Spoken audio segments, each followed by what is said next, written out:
díganme la verdad, ¿cuántas veces escanearon un código QR en la última semana? Porque no solo sirve para pagar en el kiosco o en el supermercado, sino que tiene tantos usos como negocios posibles. Desde ver el menú de un restaurante hasta hacer la entrada de un recital o agarrar wifi en un lugar público. Incluso en China o en Chile lo usan todos los días para pagar el transporte. Hay inventos que tienen cientos o miles de años de antigüedad y hoy todavía siguen vigentes. Pero este tiene solo 30 años de historia y recién se super popularizó en la última década. Y no muchos conocen su origen, que nada tiene que ver con poder pagar una compra, sino que se inventó con un fin mucho más industrial para solucionar un problema puntual. Así que hoy voy a contarles quién inventó el código QR.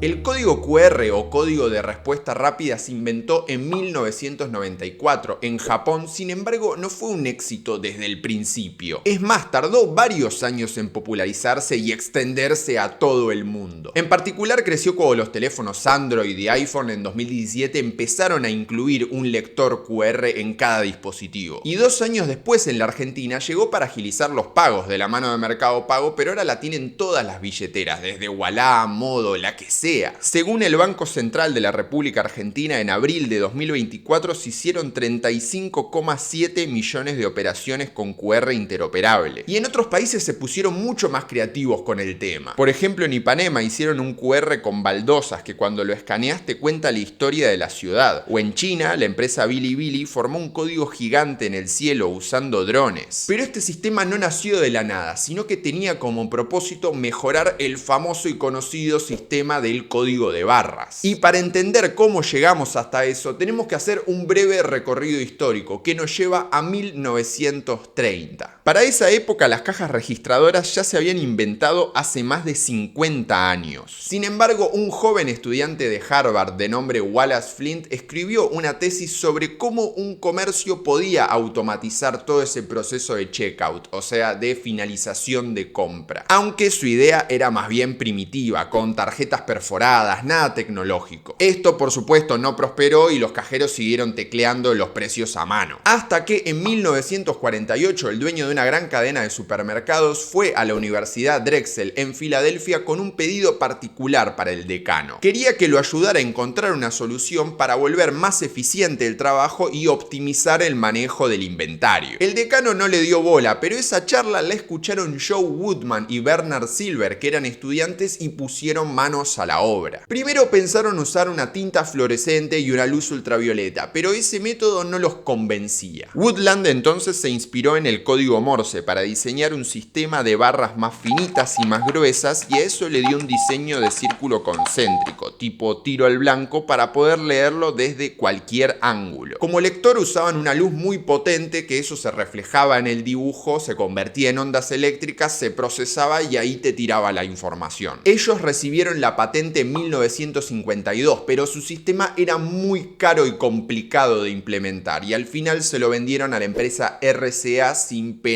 ni gloria. Cuestión que el tiempo pasó y el modo y el tamaño de consumo fue cambiando. Creció la producción en masa de bienes y las cadenas de retail empezaron a ser cada vez más grandes. El problema es que el sistema tradicional generaba colas gigantescas en los comercios, gente irritada, enojada, y las grandes compañías necesitan resolver ya mismo esta cuestión para poder simplificar su negocio y vender más. Entonces en 1969 los dueños de las cadenas de venta de alimentos se juntaron en un consejo y desafiaron a las empresas tecnológicas para que les llevaran una solución a este problema. La idea era crear un código universal de identificación de producto para que se usara en el etiquetado de todo lo envasado. La propuesta que se destacó fue la de IBM, liderada por el ingeniero George Laurer, que sugirió el conocido código de barras. Laurer decía que el problema del código circular era que cuando se imprimía a alta velocidad solía mancharse, en cambio el código de barras, al ser horizontal, no tenía ese mismo problema. Además, para esa época ya se había desarrollado la tecnología láser que hacía mucho más fácil la lectura del código. Cuestión que en 1973 se aprobó la propuesta de Laurer, se le dio el nombre de Código Universal de Producto o UPC y al año siguiente ya las cadenas empezaron a usarlo. Al principio había cierto escepticismo de parte de los usuarios de que no iba a funcionar y de los sindicatos de que eso iba a reducir los puestos de trabajo. Pero el código de barras aceleró un 40% el funcionamiento de las cajas registradoras y eso permitió que las empresas vendieran más y pudieran expandirse. De los supermercados pasó a las librerías, los tickets de aviones y hasta los hospitales usaban el código de barras para identificar a los recién nacidos. Así llegamos hasta principios de los 90, cuando las empresas, las industrias empiezan a encontrar las limitaciones al código de barras, porque su capacidad de almacenamiento de datos no era muy grande. Entonces ciertas industrias, como la automotriz por ejemplo, tenían que usar entre 8 o 10 códigos de barras para poder contener toda la información. Además no era muy amigable para leerse desde cualquier ángulo, entonces tenías que encontrarle como el lugar exacto para poder escanearlo. Así que imagínense un laburante que tenía que pasar cientos o miles de códigos por día. Podía ser exasperante. Así fue que en 1992 la compañía japonesa Denso Wave le encomendó a 2 de sus ingenieros que mejoraran este modelo para poder simplificar su trabajo. Denso era un fabricante de autopartes que se escindió de Toyota en 1949 y después creó una subsidiaria, Denso Wave, que optimizaba procesos de flujo de trabajo industrial. Dicho en fácil, hacían los escáneres de código de barra y todo eso. El proyecto se lo dieron a Takayuki Nagaya y Masahiro Hara y ellos al principio querían mejorar el código de barras, pero después se dieron cuenta que necesitaban crear un sistema totalmente nuevo. Lo primero era lograr que ese código almacenara mucha más información y para eso crearon un código 2D, es decir, que no solamente almacenar información a lo largo, sino que también a lo alto, o sea, un cuadrado. Y Hara se inspiró en el juego de mesa Go para armar justamente esa grilla de píxeles blancos y negros, que si ven un tablero de Go se dan cuenta al toque que parece un código QR. El tema es que a los lectores les costaba detectar el tamaño, ubicación y ángulo del código, porque si había alguna imagen o símbolo cerca es como que se distraían, ponele. Así que los ingenieros se tomaron 3 meses para analizar cualquier tipo de símbolo, texto, imagen que pudiera estar en las revistas, los envases, de todo. Incluso crearon una máquina especial para procesar todos esos datos. Hasta que encontraron una figura única que no estaba en ningún lado, que son estos cuadraditos que ven siempre en las 3 esquinas de los códigos. Esto ayuda al lector a identificar inmediatamente dónde está la imagen que se tiene que analizar. ¿Y por qué en 3 esquinas y no en 4? Bueno, porque dicen que así se forma un ángulo recto y ayuda al lector a identificar el tamaño y la orientación mucho más fácil. Entre todo eso pasó más de 1 año y medio y en 1994 presentaron lo que hoy conocemos como código QR o Quick Response Code. Este sistema no solo procesaba 350% más de información que el código de barras, sino que encima funcionaba estando manchado o roto. Mientras un 70% de la imagen estuviera bien, iba a funcionar. Pero como dije, el QR no fue algo masivo y popular desde el principio, como pasa con todo. Denso primero lo liberó entre sus proveedores automotrices y durante muchos años se usó solamente ahí. Según Hara, esto cambió a fines de los 90, con lo que fue la crisis de la enfermedad de la vaca loca. Las cadenas de comida tuvieron que mejorar su trazabilidad de productos y muchas se pasaron al QR para marcar sus envases. Entonces Denso abrió el código de manera libre, aunque se guardó la patente de la fabricación de los lectores para poder venderlos. En 2000 la Organización Internacional de Normalización, más conocida como ISO, incluyó al código QR dentro de su tecnología aprobada. Y 2 años después la japonesa Sharp sacó el primer celular que tenía un lector de código QR. Poco a poco fue creciendo su adopción hasta que durante la pandemia explotó por completo. Todos buscaban una manera de seguir vendiendo, pero al mismo tiempo evitando el contacto físico, y el QR se volvió algo vital para eso. Hoy con los celulares todos tenemos un lector en el bolsillo y ahora hasta se crean QRs personalizados con colores, imágenes y otros chiches. Pero lo más genial para mí de todo eso es ese proceso de mejora continua, de iterar una y otra vez. Porque ahora tenemos el QR gracias a Hara, pero antes de eso teníamos el código de barras y el código circular o la idea de las tarjetas perforadas de Flint en los 40. Entonces, quién sabe si en 10 años, no sé, habrá un nuevo estándar universal para todo esto. Pero bueno, llegado el caso, quizás sea la tarea de otro youtuber contarles sobre eso. Por lo pronto, nosotros nos vemos en la próxima historia.